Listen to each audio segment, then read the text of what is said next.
Salut les fans de Disney, bienvenue dans cette nouvelle vidéo. Comme promis, on va vous montrer le parc Disney Shanghai.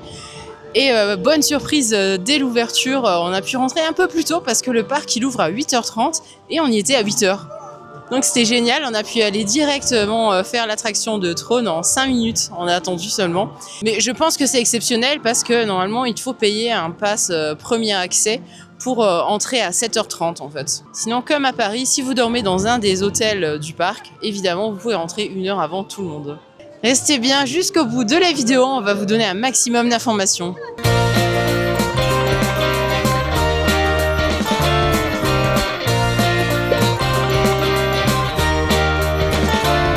C'était absolument génialissime, elle est complètement folle cette attraction. J'ai envie de la faire mais 20 fois de suite, elle est tellement énorme. Ça faisait tellement longtemps qu'on attendait de la faire. Je me souviens que j'avais vu quand ils en parlaient, elle était même pas encore construite et j'étais là, wow, je veux la faire cette attraction. Ce qui est vraiment cool, c'est qu'on a droit à la BO de Daft Punk qui est complètement géniale du film. Moi j'aime beaucoup Tron Legacy et ouais, c'était trop cool. J'en avais des frissons dans la file d'attente d'entendre la musique et tout, c'est vraiment trop cool. Et en soi, c'est pas si rapide que ça, mais ça paraît plus rapide parce qu'on est couché en fait. Allez, on enchaîne tout de suite avec un grand classique Buzz Lightyear avec 5 minutes d'attente, mais qui semble être complètement différent, donc on va découvrir ça. Ouais, l'entrée apparemment est différente, je me souviens plus trop, mais Joyce a une meilleure mémoire que moi. C'est pas comme ça, ouais. Ah, franchement, ça fait vraiment plaisir d'enchaîner 2 attractions sans faire d'attente. Bon, après, c'est pas toutes les attractions comme ça. Il y avait beaucoup d'attentes sur certaines autres grosses attractions qu'on fera plus tard dans la journée. Mais voilà, là, on en profite un petit peu. Bon, bah, sans surprise, je me suis fait battre par Joyce, comme d'habitude, pour pas changer. Et moi, celui-là était quand même assez simple. C'était beaucoup plus simple que celui de Paris, je trouvais. Oui, c'est en plus caché, il y a plus de fausses panneaux et il y a plus d'aliens. Ouais. Je préfère la déco de celui de Paris. Ouais, c'est vrai, c'est un peu sobre, mais c'était sympa. Et maintenant, direction Fantasyland avec 2 attractions encore à 5 minutes d'attente. Disons qu'on a de la chance aujourd'hui. Le Peter Pan's Flight, alors on va voir si c'est différent par rapport à Paris, et enfin c'est pas une exclue non plus, mais une nouveauté qu'on n'a pas eu l'occasion de faire en Floride, c'est le Winnie Pooh. The Many Adventures of Winnie the Pooh, qui est aussi au Japon du coup. Ouais. Winnie the Pooh, j'ai l'impression que c'est l'effigie aussi de l'Asie, c'est leur chouchou, tu le vois partout. Ouais. Winnie, Stitch et Lotso.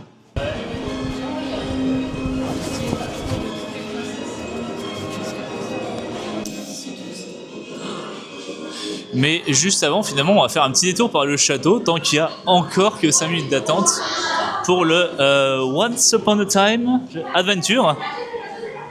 现在，他的故事将在城堡顶端再次上演。完了，别拿手机，我拿眼睛看的啊。惊险、邪恶、友情。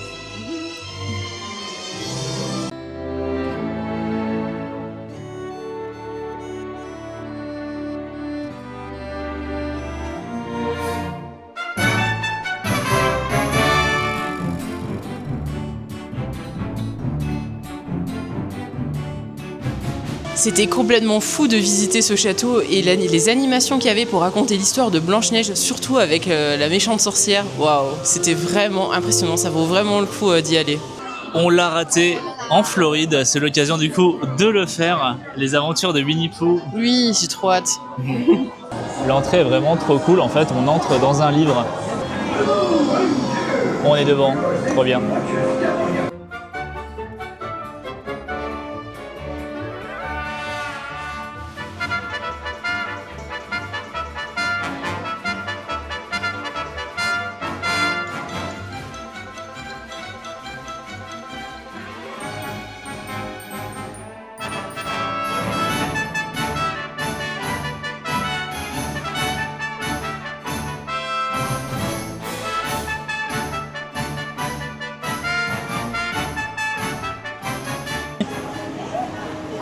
C'est porciné. Ah, mais oui, je suis bête. Ah, la boutique est vraiment trop cool. Elle est trop mignonne.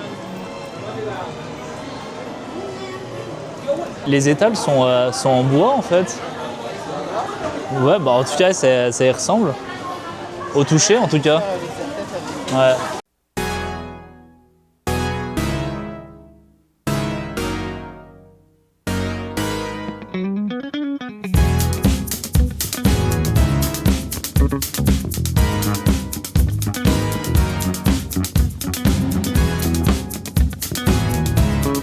Alors j'avais vu des vidéos de cette attraction, je savais qu'elle allait être géniale, mais à ce point-là, c'est l'attraction la plus immersive qu'on ait fait depuis Avatar, je dirais. Oui. Donc la deuxième du coup. Ces effets d'écran sont incroyables, on a vraiment l'impression d'être dans le film, hein, littéralement. Ben, c'est surtout le fait de mêler les écrans avec les vrais objets. Enfin, c'est le mix de tout en fait qui rend tout ça réel. Moi j'avais l'impression d'être dans une séquence du film Pirates des Caraïbes, clairement. Mais ouais, quand Le moment... ces bateaux qui surgissent d'un coup, c'était flippant. Ouais. Et on a vraiment eu la sensation de remonter à la surface. Et en plus, moi j'ai eu de la chance de me prendre un petit peu quelques petites gouttes. Alors l'effet était encore plus réaliste en fait. C'est trop bizarre. Alors que tu sais que t'es sec et t'as l'impression que t'es sous l'eau. C'est ouf, tous les moyens qu'ils ont utilisés pour te donner cette illusion d'être sous l'eau. C'est trop cool. Le nom de l'attraction, c'est Siren's Revenge. Alors, allons voir les vengeances de la sirène. Non, c'est pas là pour l'entrée ? Ok. Enfin, la revanche de la sirène. On dirait le titre d'un film de série Z.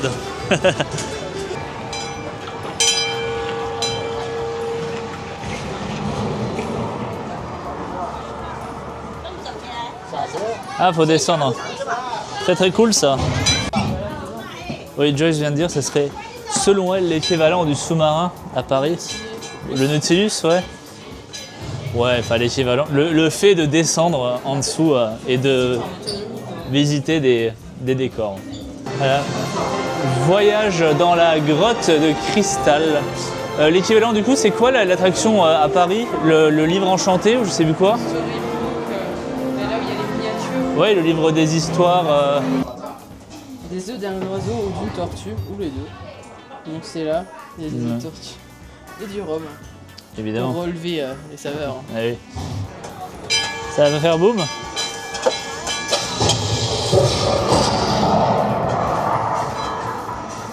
Ah, il n'y a pas eu l'effet dans l'eau, tu sais, ça aurait fait marrant qu'il y ait un plouf.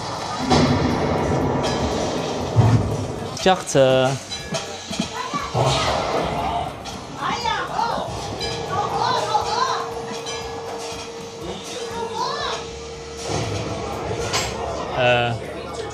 C'est sûr.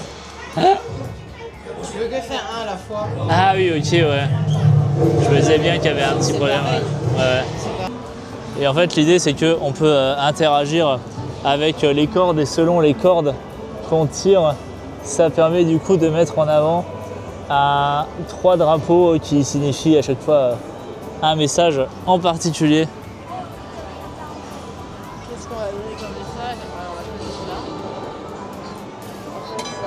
Ouais, avec le contre-jour, on voit pas beaucoup, mais ça veut dire se rendre ou mourir. voilà. Alors, il y a Marvel Universe, voyons voir ce qu'on va y trouver.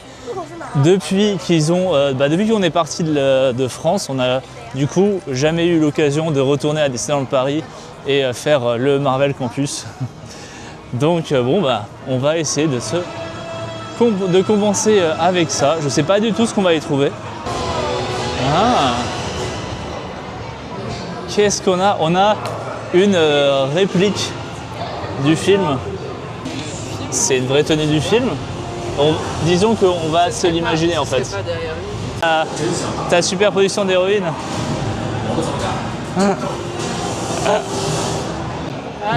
On peut jouer aux jeux vidéo? Ouais. Ok, un jeu Iron Man. Et là du coup, il y a les différentes armures de Iron Man à travers les âges et surtout du coup la toute première armure du début du film, mais aussi la première armure forcément du comics.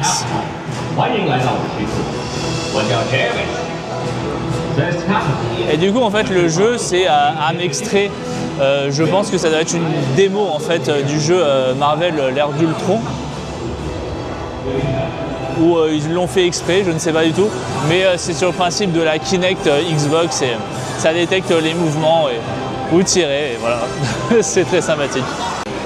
Bon bah voilà, c'était tout pour le Marvel Universe, enfin la partie Marvel.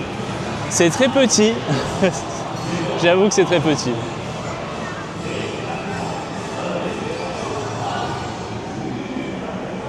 Voilà, après ce petit interlude marvelien, on se dirige vers une autre attraction qui n'existe pas à Paris, mais dont on peut estimer être plus ou moins l'équivalent, je dirais. Voyage dans la grotte de cristal. L'équivalent du coup, c'est quoi l'attraction à Paris? Le livre enchanté ou je sais plus quoi? Là où il y a les miniatures. Ouais, le livre des histoires. Je ne sais plus, le livre d'histoire. Enfin, vous pouvez me le dire dans les commentaires, hein. Amusez-vous. Et donc, effectivement, comme dans cette attraction, on découvre les contes à travers un voyage.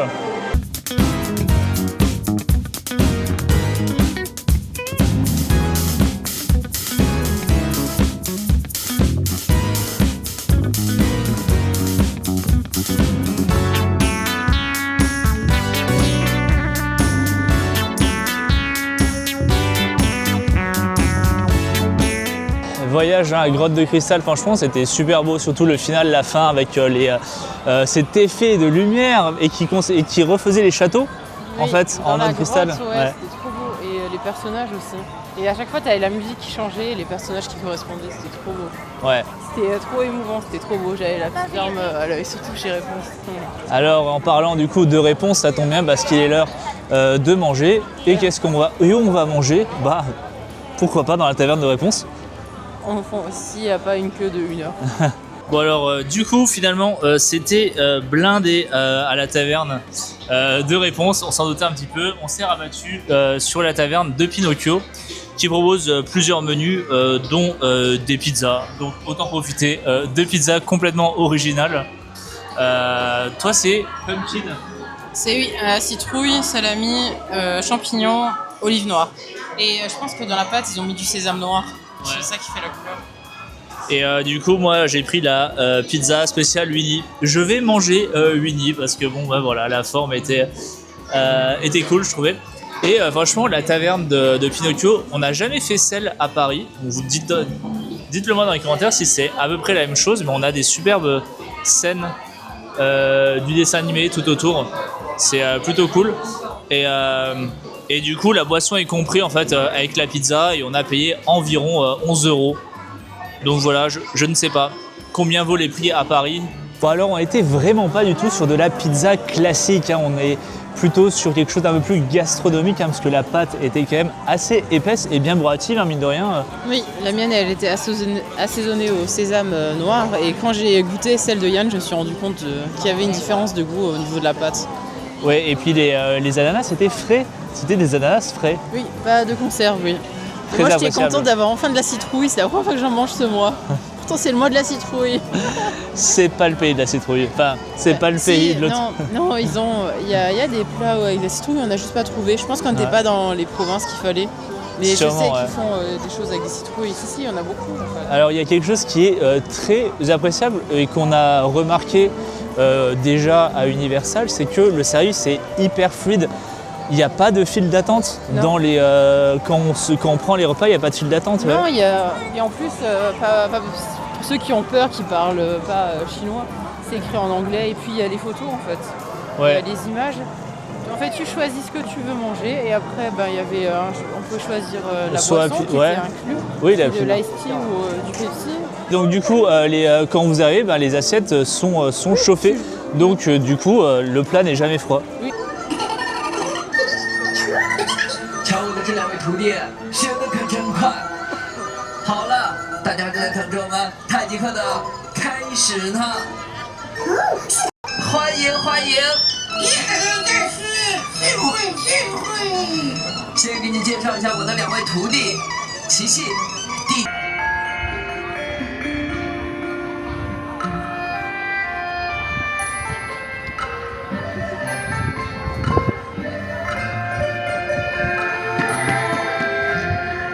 comme il y a plus de 100 minutes d'attente pour Zootopie, j'ai le temps du coup de vous donner les informations, on va dire les informations essentielles si vous souhaitez également organiser votre visite dans le parc.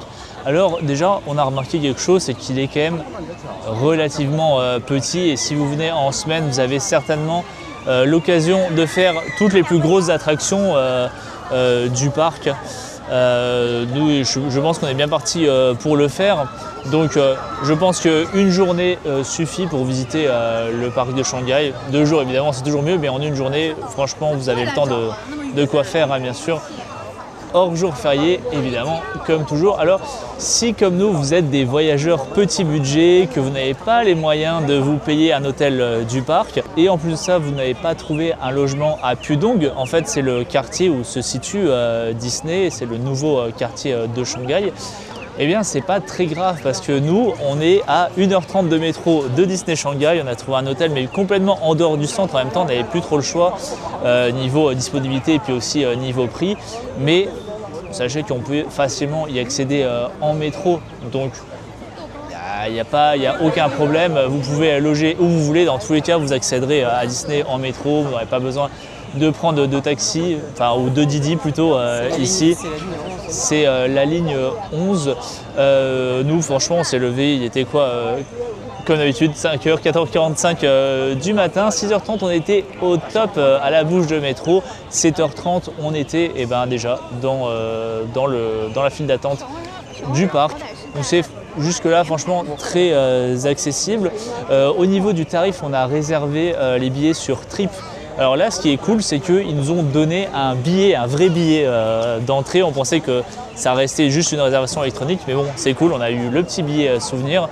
Et en semaine, en tout cas, ce lundi, ça nous a coûté 56 € je crois par personne. Il faut dire aussi qu'on a pas mal de réductions maintenant qu'on utilise Trip depuis souvent, mais vous pouvez également avoir vous aussi des réductions. S'il nous reste encore un peu de place pour vous parrainer, n'hésitez pas à nous laisser un petit message sur Instagram, on vous donnera notre code de parrainage avec plaisir et vous aurez peut-être également votre réduction Trip, donc 56 €, peut-être 60 € maximum la journée pour une personne. Si vous avez oublié d'emporter à manger, voilà, si vous ne voulez pas forcément dépenser dans les restos du parc, il y a un 7-Eleven à l'entrée juste à la sortie du métro. Voilà, c'est plutôt pratique pour acheter tout ce qui est sandwich et boissons juste avant d'entrer dans le parc. Voilà, et hormis sinon période exceptionnelle, le parc est ouvert jusqu'à 21h30. En fait, le spectacle c'est 21h15. Donc c'est quand même assez tôt. Petit conseil, dans les files d'attente en Chine de manière générale, toujours bien coller en fait les gens devant vous, sinon on passe devant vous, c'est normal, ici c'est comme ça. Voilà, ça vous étonnera parce que ça n'existe pas chez nous, ça se fait pas, les gens se mettent en colère, mais ici non, voilà, c'est comme ça. Donc toujours bien rester, si quand ça avance, il faut avancer, si tu restes sur place, on va passer devant toi et c'est tant pis pour toi en fait. En tout cas, c'est vraiment un petit parc. Mais ce qui est intéressant ici, c'est la manière dont ils ont intégré la culture Disney à la culture chinoise. Je trouve qu'il y a un beau mélange que vous verrez du coup nulle part ailleurs, et ça vaut vraiment le coup, je pense, de vivre l'expérience. L'intégration est vraiment petite. Par contre, vraiment, la déception, c'est le monde de Zootopie.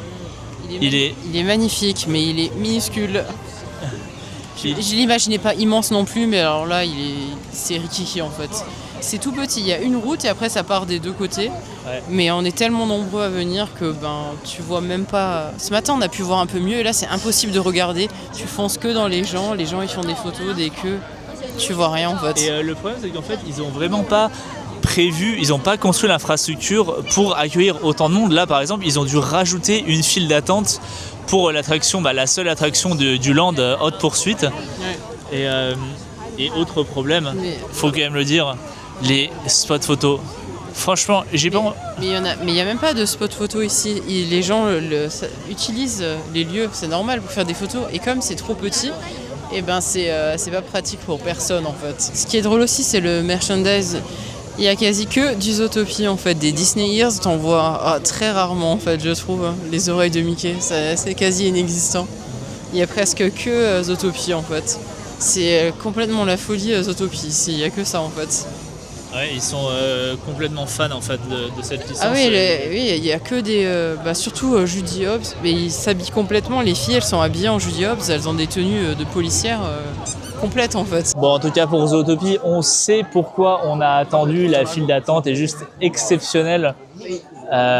Vraiment très drôle, beaucoup de détails. Oui. On s'est beaucoup amusé. Franchement, ça nous a passé le temps. Enfin, une fois qu'on est à l'intérieur. Moi, j'ai adoré le fait qu'il y avait tout petit pour les plus petits animaux et tout en tout grand pour les tout grands animaux, comme des porcs géants, des tout petits porcs, des cellules minuscules. Ouais. Mais la clim pour l'ours polaire, c'était trop drôle. L'attraction en soi est vraiment excellente. Encore une fois, il y a toujours un jeu entre l'écran et les animatronics. Qui est vraiment trop bien, ouais, elle est vraiment cool, oui. Donc c'est la moutonne, là, la secrétaire du maire qui a kidnappé Gazelle. Voilà. Et du coup, Judy et Nick essayent de la libérer. Et réussissent, évidemment, à la fin, et on a le droit. Hein. Magnifique concert. Après presque un mois en Chine, j'ai enfin réussi à emprunter une batterie externe. C'est horrible dans l'appli, il y a tout le temps une fenêtre qui s'ouvre, il y a tout le temps une fenêtre qui s'ouvre et qui demande d'activer le crédit Sésame que je peux pas activer parce que j'ai pas de CV chinoise. Et en fait, je sais pas comment j'ai réussi là à bidouiller dans l'appli, à l'enlever et j'ai pu emprunter et payer 99 yuan qu'on va m'embourser après. Mais moi, je m'en foutais de payer, je voulais pas avoir le truc gratuit parce que je sais que j'ai pas le droit au truc. Enfin bref. Il faut insister. Voilà, il faut insister quoi. Utiliser le traducteur auto parce que tout est en chinois. Enfin, il faut utiliser Alipay pour emprunter, mais c'est compliqué quoi. Parce quand il y a une fenêtre qui pop-up, parfois il veut pas traduire. Du coup, je sais pas quoi tu vas cliquer. Du coup là, j'ai mis refuser. Et du coup, j'ai réussi. Voilà, fallait refuser en fait. En fait, faut faire plusieurs fois la procédure jusqu'à ce que vous arrivez à le prendre en fait. Voilà, c'est tout. Mais c'est possible en fait. Voilà. Je pense qu'on a choisi le bon moment pour faire le labyrinthe d'Alice. Et quand je l'ai fait, elle a dit je suis Alice. Ah bon? Ouais. Excellent. Je pense qu'à mon avis, on est dans le bon pays pour prendre une tasse de thé.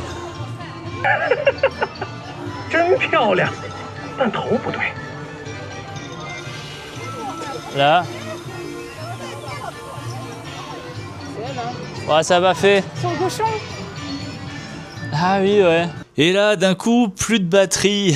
C'est génial quand on doit finir des vidéos comme ça. Enfin, il me restait quelques images du spectacle sur mon ancien téléphone que j'ai bien évidemment perdu quelques jours plus tard au Vietnam. Oui, c'est bien bête. Donc, vous n'aurez rien de plus. Mais c'est pas grave. Au moins, je ne vous gâche pas la surprise puisque je suis certain que si vous avez cliqué sur cette vidéo, vous comptiez bien sûr vous rendre à Disney Shanghai. On espère que cet aperçu vous aura plu et que nos conseils, nos informations vous auront été utile. Et si c'est le cas, la meilleure façon de nous remercier, c'est de prendre juste une minute de votre temps pour cliquer sur le pouce bleu et laisser un petit commentaire et nous partager par exemple votre propre expérience du parc si vous avez déjà été à Disney Shanghai ou votre expérience dans un autre parc, ça marche aussi. Voilà, je vous laisse avec notre playlist spéciale parc à thème et je vous dis à bientôt pour de nouvelles découvertes.